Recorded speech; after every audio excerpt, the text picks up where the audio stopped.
টুটুল, আপনাকে ধন্যবাদ।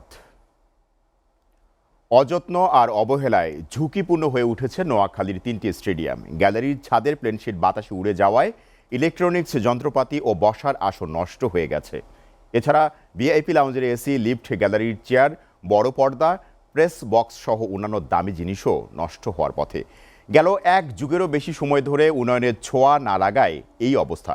এসব কারণে বহিরাগত আর মাদকসেবীদের ঘাঁটিতে পরিণত হয়েছে স্টেডিয়ামগুলো। নোয়াখালী প্রতিনিধি আব্দুর রহিমের প্রতিবেদন।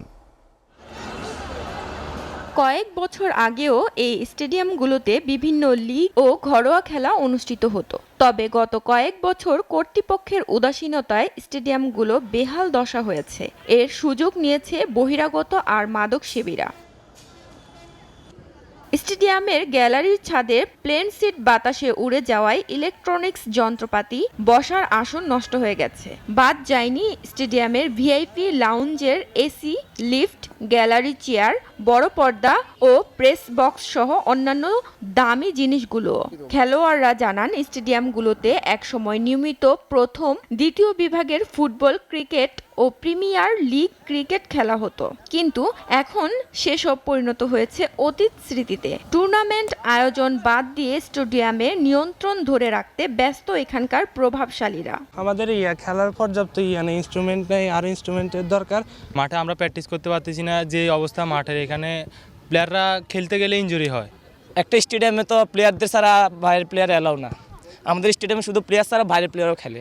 বিগত অনেক বছর ধরে আমাদের সেরকমভাবে টুর্নামেন্ট হচ্ছে না। ক্রীড়া সংগঠন ও জেলা যুবদলের সাধারণ সম্পাদক জানালেন, আওয়ামী লীগ সরকারের সময় জেলা ক্রীড়া কমিটিগুলো দৃশ্যমান কোনো কাজ করেনি। এছাড়াও নানা অনিয়মের অভিযোগও তোলেন তিনি। সবচাইতে নিম্নমানের মাঠ হচ্ছে এই নোয়াখালী জেলার এই স্টেডিয়ামের মাঠটি। তাই আমি এটাকে বলবো যে অচিরে, বিশেষ করে 15-এর যে চূড়ান্ত পর্ব এখানে হবে, যেন অন্তত মাঠটাকে সংস্কার করে একটি উন্নত পর্যায়ে নিয়ে আসার জন্য। ফুটবল ফেডারেশনের সদস্য ও অনূর্ধ্ব 15 ফুটবল কমিটির চেয়ারম্যান বলেন, নোয়াখালীর ভুলু স্টেডিয়ামকে ফুটবল মাঠের জন্য প্রস্তুত করার ব্যবস্থা নেওয়া হয়েছে।